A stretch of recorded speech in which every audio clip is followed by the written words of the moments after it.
같이 이 말씀을 통해서 은혜를 나누고자 합니다. 첫 번째, 우리 1절부터 3절 우리 이미 읽었지만 하나님 말씀은 계속 입으로 이렇게 읽는 것이 중요합니다. 1절부터 3절 다시 읽어보겠습니다. 시작. 자녀들아, 주 안에서 너희 부모에게 순종하라. 이것이 옳으니라. 내 아버지와 어머니를 공경하라. 이것은 약속이 있는 첫 계명이니 이로써 내가 잘되고 땅에서 장수하리라. 아멘. 먼저 자녀들에게 말씀하십니다. 자녀들에게 뭐라고 말씀하시냐면 주 안에서 너희 부모에게 순종하라 이랬습니다. 행복한 가정, 복된 가정을 위해서 자녀들은 부모에게 순종하고 또 부모를 공경하기를 원하는 것이 하나님의 뜻입니다. 그러면서 왜 순종하라고 하시는가? 왜 도대체? 거기에 대해서 말씀하기를, 여러분 뭐라고 하나님께서 말씀하시죠? 이것이 옳으니라 이렇게 되어 있습니다. 하나님이 답변하시기가 조금 싫으셨던 것 같아요.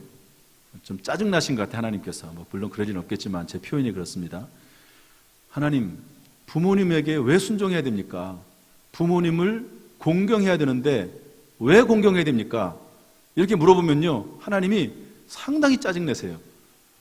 뭐라고 말씀하시냐면 그것이 옳지 않냐? 이유를 답변하지 않으시는 거예요.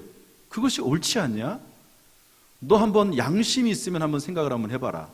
마땅히 자녀가 부모에게 순종하고 부모를 공경하는 것이 옳다고 생각되지 않냐? 너는? 그것을 꼭 이유를 물어봐야 되겠냐? 저는 그렇게 하나님께서 말씀하신다고 봅니다. 여러분, 부모님은요, 물론 어떤 경우에, 특별한 경우에 우리 부모님은 도저히 내가 이해할 수가 없다, 그럴 수도 있긴 하지만, 그러나 기본적으로 우리는 부모님의 은혜를 받고 살고 있습니다. 부모님만큼 우리들을 사랑해주고 있는 사람이 누가 있겠습니까? 혹시 무엇을 공급해 주는 것은 조금 부족할지 몰라도 그 마음만큼은 부모님, 나를 낳아주신 부모님이 가지고 있는 그 마음을 대체할 수 있는 것은 아무것도 없습니다. 여러분, 그 아버지 학교에서 잘 부르는 아빠의 청춘이라고 하는 노래가 있습니다. 또 어버이질이 되면 꼭 부르는 어머님의 은혜, 어머니의 마음, 이 노래 가사들을 보면은요, 그 말에 인정하지 않을 수 없습니다. 부모님의 은혜가 너무 크고 놀라워요. 감사해요. 한번 봅시다. 제가 아빠의 청춘, 물론 유행가긴 한데요, 우리 아버지 학교에서 아주 많이 부르고 좋은 가사가 있다고 생각이 되는데 한번 들어봅시다. 가사를 보면서 아버지의 은혜, 어머니의 은혜를 좀 생각해 봤으면 좋겠습니다. 한번 틀어주시죠.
가사를 보면요, 이런 말이 나와요.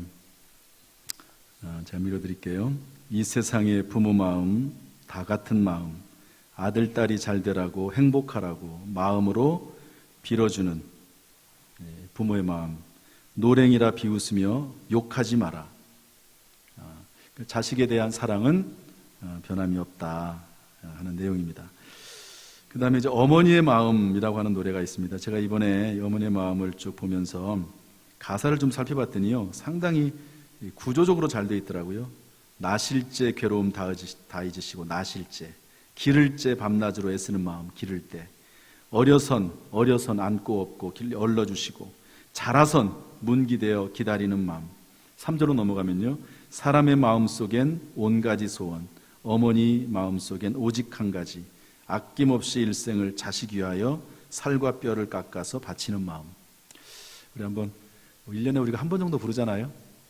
어버이 주일 때 이 노래는 한 번 정도 부르는 거 좋을 것 같습니다. 한번 해보도록 하죠. 어머니의 마음 1절하고 3절만 하겠습니다.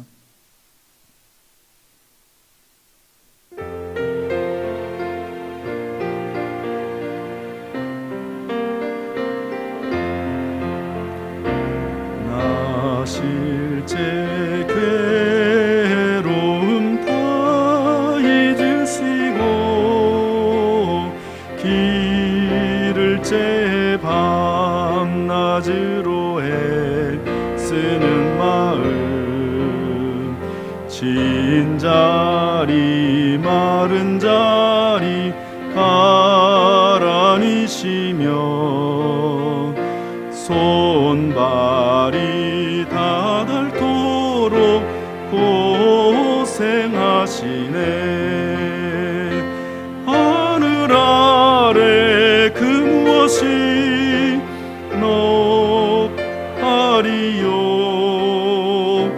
어머님의 희생은 가히 없어라. 3절입니다. 사람의 마음 속엔 온 가지 소원, 어머님의 마음 속엔 오직 한 가지, 아낌없이 일생을 자식 위하여 살과 뼈를 깎아서 바치는 마음, 인간의 그 무엇이 거룩하리요. 어머님의 사랑은 그지없어라. 이 노래 하면 꼭 끝에 아멘 해야 될 것 같죠? 늘 불러도 은혜가 되는 그런 노래입니다. 부모님의 은혜를 생각하면 감사하고 순종하고 공경할 수밖에 없습니다. 그러나 성경은 부모가 사회적으로 공경할 만한 분이 못되고 가진 것이 없고 심지어 나에게 상처를 주었다 할지라도 부모라고 하는 이름 하나만으로도 공경해야 된다. 이것이 옳다. 그렇게 말씀해주고 있습니다. 단 주 안에서 부모 순종의 기준입니다. 왜냐하면 아무리 부모님을 순종하고 공경을 해도 하나님을 떠나라는 말에는 순종할 수 없습니다. 그래서 주 안에서 순종하라. 그 외에 그 부모님에게 순종 못할 일이 뭐가 있겠습니까? 2절에 보면 공경하라 이렇게 되어 있습니다. 결혼 전에는 순종이 앞선다고 하면 결혼해서 독립한 후에는 부모님을 공경함으로 받들어야 됩니다. 공경함으로. 2절에 뭐라고 되어 있습니까? 약속이 있는 첫 계명입니다. 10계명 중에서 10계명에 10개가 있잖아요. 그런데 그 중에서 5계명이 부모 공경인데, 부모 공경에는 약속이 있습니다. 하나님의 계명과 명령이 있고 약속이 있는데, 부모를 공경할 때 이로써 내가 잘되고 땅에서 장수하리라 그랬습니다. 부모 공경의 결과입니다. 특징이 하나 있습니다. 땅에서 잘 된다는 거예요. 여러분, 하늘에서 잘 되는 것도 좋지만 땅에서 잘 되는 거 좋으시죠? 부모 공경하면 땅에서 잘 된다는 거예요. 사람이 노력해서 얻는 복이 있고 하나님의 약속을 믿고 순종함으로 받는 복이 있습니다. 사람이 주는 복이 있고 하나님이 주시는 복이 있는데, 부모를 공경할 때 하나님이 복을 주시는 줄로 믿습니다. 우리 부모님은 다 돌아가셔가지고 하고 싶어도 안 돼요. 그러면 마땅히 또 공경해야 될 성경적인 대상이 있습니다. 그런 분들을 잘 공경함으로 하나님이 주시는 복을 받아 누릴 수 있기를 주님의 이름으로 축복합니다. 두 번째로 참으로 복된 가정은 4절 말씀 읽어보겠습니다. 4절 다 같이 시작. 또 아비들아 너희 자녀를 노엽게 하지 말고 오직 주의 교훈과 훈계로 양육하라. 어떤 가정이 참으로 복된 가정인가? 자녀를 성경의 교훈과 훈계로 양육하는 가정이 복된 가정입니다.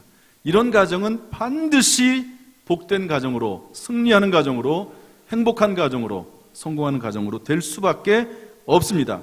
왜냐? 우리 시편 119편 105절 말씀 읽어보겠습니다. 시작.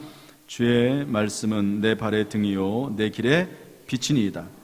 시편 119편 50절 말씀 또 읽어보죠. 시작. 이 말씀은 나의 고난 중에 위로라. 주의 말씀이 나를 살리셨기 때문이니이다. 살아나갈 때 어떻게 살아야 될지, 무엇을 근거로 살아야 될지 모를 때가 있습니다. 그런데 하나님의 말씀은 등불이 되어주시고 빛이 되어주셔서 그 말씀을 따라가면 길이 보이고 그리고 하나님의 뜻을 이루게 될 줄로 믿습니다. 그리고 살다 보면 고난을 당해요. 살다 보면 힘든 일이 있습니다. 그런데 하나님의 말씀이 위로가 되셔서 결국에는 우리를 살리게 되는 것, 그것이 무엇인가? 하나님의 말씀인 줄로 믿습니다. 그러므로 성경의 교훈과 훈계로 살고 그것으로 양육하라고 성경은 교훈해주고 있습니다. 한경직 목사님이라고 유명한 분이 계십니다. 워낙 유명하신 분이고 세계적으로 유명한 분이시죠. 그분이 돌아가셨을 때 얼마나 많은 사람들이 그분의 장례식장에 찾아오고 또 발인하는 날 수많은 사람들이 그를 기렸는지 모릅니다. 그 한경직 목사님은 요셉에 대한 이야기를 참 많이 했다고 그래요. 여러분, 요셉이 13살에 이복 형들에게 팔려가지고, 저도 많이 얘기합니다. 이복 형들한테 팔려서 애굽으로 팔려가가지고요, 거기에서 17년 동안 종살이하고 옥살이합니다. 정말 고생을 많이 해요. 그러나 하나님의 말씀을 붙잡고 그 어려운 위기를 이겨내서 결국에는 살아나지 않습니까? 한 번은 그 주인의 아내가 자꾸 윙크를 해요. 그러면서 동침하자고. 집안에 있는 하인들 다 내보냈으니까 우리 여기서 마음껏 우리 사랑을 즐기자고 그렇게 이야기합니다.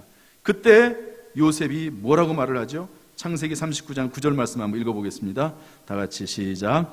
이 집에는 나보다 큰 이가 없으며 주인이 아무것도 내게 금하지 아니하였어도 금한 것은 당신뿐이니 당신은 그의 아내임이라. 그런즉 내가 어찌 이 큰 악을 행하여 하나님께 죄를 지으리이까. 이 요셉이라고 하는 어린아이가 똑똑해요. 성실해요. 그러니까 가정의 총무로 삼았습니다. 모든 것을 다 알아서 하라고 그랬습니다. 단 내 아내만큼은 손대지 말아라. 이렇게 얘기를 했거든요. 그런데 그 여인이 자꾸 유혹할 때 단호하게 뿌리칩니다. 뭐라고 말하죠? 우리 주인이, 당신의 남편이 금했습니다. 그러나 그것을 떠나서 하나님께 범죄하는 것이기 때문에 난 할 수 없습니다. 그러면서 단호하게 거절했던 것을 볼 수가 있습니다. 여러분, 만약에 요셉이 하나님의 말씀을 몰랐다면 그 젊은 나이에 그냥 아무도 모르게 할 수 있는 일이라고 생각을 해서 죄를 범했을 수 있지만, 그러나 결국은 다 드러나게 되어 있습니다. 다 드러나게 되어 있습니다. 그래서 요셉이 나중에 한 나라의 총리가 되고, 그리고 가족들이 흉년 가운데 다 와서 결국에는 민족을 이루게 된 것을 볼 수가 있습니다. 사랑하는 성도 여러분, 지금도 늦지 않았습니다. 우리가 하나님의 말씀을 들으면 그 말씀대로 살고 또한 자녀들에게 그 말씀을 가르쳐야 될 줄로 믿습니다. 우리 아이들이 다 컸을 수도 있어요. 그러나 상관없습니다. 하나님의 말씀이 능력인 것이지 그 마음속에 있는 그 어떤 불신앙의 마음보다도 하나님의 말씀이 더 크고 힘이 있는 줄로 믿습니다. 스스로 안 된다고 생각하지 마십시오. 기회를 얻어서 하나님의 말씀을 증거하고 훈계로 양육하는 복된 가정이 될 수 있기를, 그래서 참으로 복된 가정이 되기를 주님의 이름으로 축복합니다. 오늘 본문에는 없지만 한 가지를 더 얘기하려고 합니다. 부모가 자녀에게, 또 자녀가 부모에게, 또 부부간에 어떻게 됩니까? 부부가 함께 거룩한 사역에 참여하는 가정이 참으로 복된 가정입니다. 목사님, 저는 혼자가 됐는데요, 우리 집은요 함께 할 수 있는 상황이 아닙니다. 혹시 그렇다 할지라도 사도 바울처럼 혼자서라도 더 열심히 주의 거룩한 사역에 참여하는 가정이 되어야 될 줄로 믿습니다. 우리 사도행전 10장 26절 말씀 읽어보겠습니다. 대표적인 부분인데 한번 읽어보겠습니다. 다 같이 시작. 그가 회당에서 담대히 말하기를 시작하거늘 브리스길라와 아굴라가 듣고 데려다가 하나님의 도를 정확하게 풀어 이르더라. 평신도 사역자인데요, 브리스길라와 아굴라, 하나님의 말씀을 끊임없이 다른 사람들에게, 잘 모르는 사람들에게 가르쳤던 일을 했습니다. 또한 이 브리스길라와 아굴라는요, 선교사인 사도 바울을 정말 지극정성으로 협력했습니다. 로마서 16장 3절 4절 말씀 읽어보겠습니다. 너희는 시작. 너희는 그리스도 예수 안에서 나의 동력자들인 브리스가와 아굴라에게 문안하라. 그들은 내 목숨을 위하여 자기들의 목까지도 내놓았나니 나뿐 아니라 이방인의 모든 교회도 그들에게 감사하느니라. 얼마나 멋있습니까? 주의 사역에 협력하고 동참하고, 또 그리고 하나님의 말씀을 자기보다 신앙이 없는 사람들에게 가르치는 끊임없이 봉사를 해왔습니다. 여러분, 크든지 작든지 간에 우리에게 맡겨진 사명을 각자 분야에 맞게 감당할 수 있게 되기를 주님의 이름으로 축복합니다. 그러나 이런 사람도 있어요. 사도행전 5장 1절 2절 말씀 읽어보겠습니다. 다 같이 시작. 아나니아라 하는 사람이 그의 아내 삽비라와 더불어 소유를 팔아 그 값에서 얼마를 감춤해 그 아내도 알더라. 얼마만 가져다가 사도들의 발 앞에 두니. 초대교회 때는요, 자기들의 재산을 팔아가지고 사도들에게 갖다 줬습니다. 그러면 사도들이 그걸 팔아가지고요, 그걸 가지고 가난한 사람들을 나눠줬습니다. 그게 막 유행이었어요. 그러니까 거기에 자기도 해야 되겠다라고 하는 욕심이 생겨서 아나니아라고 하는 사람, 삽비라라고 하는 사람, 두 부부가 밭을 팔아가지고요, 그리고 하나님 앞에 다 드린다고 그랬습니다. 그런데 사실은 반절을 감춘 거예요. 결국에는 어떻게 됩니까? 죽지요. 둘 다 즉사합니다. 그런데 여기 뭐라고 되어 있냐면 그 값에서 얼마를 감춤해 그 아내도 알더라, 이렇게 되어 있습니다. 여러분, 부부는 서로 협력해서 서로 위로하고 격려하는 중요한 일을 합니다. 한 사람보다 두 사람이 서로 힘을 합하면 더 큰 일을 하게 되겠지요. 더 위로가 되겠지요. 그러나 부부관계는요, 또한 상대방이 잘못했을 때는, 하나님 말씀에서 어긋났을 때는 거기에 대해서 따끔하게 지적도 해주는 사람이 아내요, 남편입니다. 그런데 아나니아와 삽비라 이 부부는요, 죄를 지은 일에 대해서 서로 공범이 됐어요. 하나님의 심판을 받을 수가 밖에 없게 된 것입니다. 여러분, 참으로 부부가 함께 거룩한 사역에 동참할 수 있기를 바랍니다. 하나님과 교회를 위해서 흘린 땀방울은 결코 헛되이 사라지는 법이 없습니다. 누가복음 18장 29절 30절 말씀 한번 읽어보겠습니다. 이르시되, 다 같이 시작.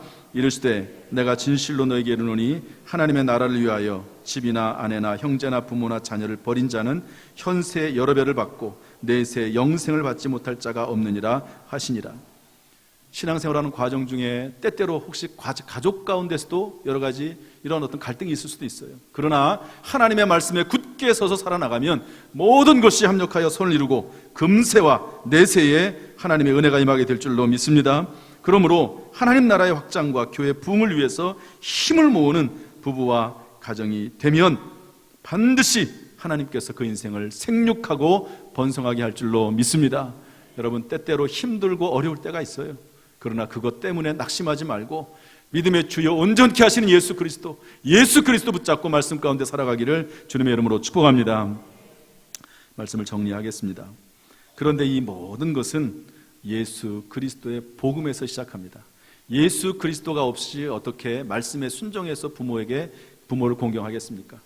어떻게 예수 그리스도가 없이 하나님의 말씀을 자녀에게 전하겠습니까? 부부간의 사랑을 온전히 유지하겠습니까? 모든 것은 예수 그리스도의 복음이 그 심중에 있어야 되는데요, 제가 김흥수 장로님이라고 하는 분의 이야기를 좀 전해드리려고 합니다. 김흥수 장로님, 이분은 현재 77세십니다. 1940년생인데요 좀 나이가 많으시죠. 77세, 원당 반석교회 장로님이십니다. 신앙계라고 하는 기독교 잡지가 있는데 창간 50주년을 기념해서 간중수기를 공모했는데 거기에 당선이 된 이야기입니다. 잘 들어보시죠. 조금 깁니다. 그러나 이 속에 담겨있는 한번 그 한 사람의 일생의 이야기 한번 쫙 들어보면서 내가 어떻게 해야 되겠는지 한번 생각하는 시간이 됐으면 좋겠습니다. 이분은 7살 때, 지금으로부터 70년 전입니다. 70년 전 한센병에 걸렸습니다. 한센병이 뭐죠? 문둥병입니다. 12살 때부터 악화가 되기 시작을 했는데요. 때마침 12살 때 6.25 사변이 터졌습니다. 치료를 받을 수 있는 길이 거의 없었습니다. 문둥병이 걸리니까요, 손과 발이 변형이 되고 눈썹이 빠지고, 그리고 그런 모습을 보고 가족들이 골방에다가 격리시켰습니다. 한 번은 무릎에 상처가 났는데 썩어 들어가는 거예요. 그 썩어 들어가는 자리에 구더기가 알을 낳아가지고요, 뭐 냄새가 나고 아주 형편없이 되는 그런 일도 있었습니다. 지금하고는 상황이 다르죠. 여러분, 지금은 문둥병도 사실은 물론 다 격리가 되긴 하지만 거의 사라졌습니다. 우리나라에서. 지금도 물론 소록도나 이런 데서 문둥병 환자들이 있고 또 다른 곳은 있더라고요. 우리 당진 지역에도 문둥병촌이 있더라고요. 이러니까 이 아이가 12살 때부터 악화가 됐는데 이 아이가 목을 매서 자살하려고 했습니다. 그런데 죽는 것도 잘 안 되는 거예요. 이런 상황 가운데 있는데 이때 마침 누나가 교회를 나가가지고 쪽복음서, 요한복음을 줬습니다. 여러분, 쪽복음서라는 거 아시죠? 요한복음 하나만 딱 이렇게 묶어가지고 복음서에서 전도할 때 쓰는 쪽복음서가 있습니다. 요즘은 참 그거 보기 힘드는데요. 쪽복음서를 전달해 줬습니다. 이 아이가 그것을 받아들고 할 일이 없으니까 방에서 격리가 돼가지고 하루 종일 수십 번, 수백 번 그 쪽복음서 요한복음을 읽었습니다. 그런데 놀랍게도 그 안에 어떤 얘기가 나오죠? 예수님께서 각색 병자를 고친 얘기가 나오는 거예요. 특별히 한센병, 문둥병을 고쳐주시는 이야기가 무려 68번이 나오더랍니다. 저는 이 글을 읽고 처음 알았습니다. 물론 중복이 되어서 나오긴 하지만 마태복음부터 요한복음까지 이 사복음서에요, 예수님께서 문둥병자를 고쳐주신 이야기가 68번이 나온다고 그래요. 그러면서 성경을 스스로 읽으면서, 누가 전도한 것도 아닌데 성경을 읽으면서 예수님을 영접을 하고 그때부터 신앙생활을 시작을 했습니다. 그리고 나서 변화가 생기기 시작하는, 이 변화는 자기가 스스로 시킨 변화가 아니고 하나님께서 변화시키는 사건들인데요, 이 사건은 하나님께서 사람을 통해서 역사하신 겁니다. 한번 제가 이제 쭉 이야기를 전개해 나갈 텐데 어떤 사람이 등장하는지 한번 살펴보시길 바랍니다. 그렇게 골방에 갇혀서 격리되어 있는데 어느 날 전혀 알지 못하는 사람이 나타나가지고 무슨 얘기를 하냐면, 왜 여기에 있느냐, 소록도를 가라. 소록도, 거기는 문둥병 환자들이 있는 곳인데 거기에 가면 치료도 받을 수 있고 다 문둥병 환자들이 있으니까 거기에서 살아나갈 만할 것이다. 이렇게 소개를 해줬습니다. 정말 놀라운 일이죠. 전혀 모르는 사람이 소개를 해줬어요. 첫 번째 사람입니다. 여러분, 하나님은요, 예수 믿은 사람에게 은혜를 베푸시는데 사람을 통해서 은혜를 베푸시거든요. 저도 목회 생활을 하면서 악한 사람들도 있어요. 그러나 선한 사람들도 있습니다. 사람들을 통해서 도운 사람도 참 많습니다. 그래서 이제 소록도를 가기 위해서 목포행 완행 열차를 탔어요. 돈이 없이 탔는데 돈이 없으니까 쫓겨나죠. 더구나 문둥병 환자들 얼마나 혐오스럽겠습니까? 그런데 검표원이 이 아이를 보고요, 숨겨줬습니다. 그리고 쫓아내지 않았어요. 검표원, 사람을 만났습니다. 드디어 목포에 도착을 했습니다. 어두워서 갈 데가 없는데 선로 복구반 아저씨가 퇴근길에 이 아이를 만났어요. 그냥 지나갈 수도 있는데 이 아이에게 자초지종을 물어보고 그리고 이 아이를 집으로 데려갔습니다. 여러분, 한번 생각을 한번 해보십시오. 문둥병 환자 아이가 있는데 여러분, 그 아이를 데리고 가서 집에 가서 먹여줄 수 있겠습니까? 이 아이를 데리고 가서 먹여줬어요.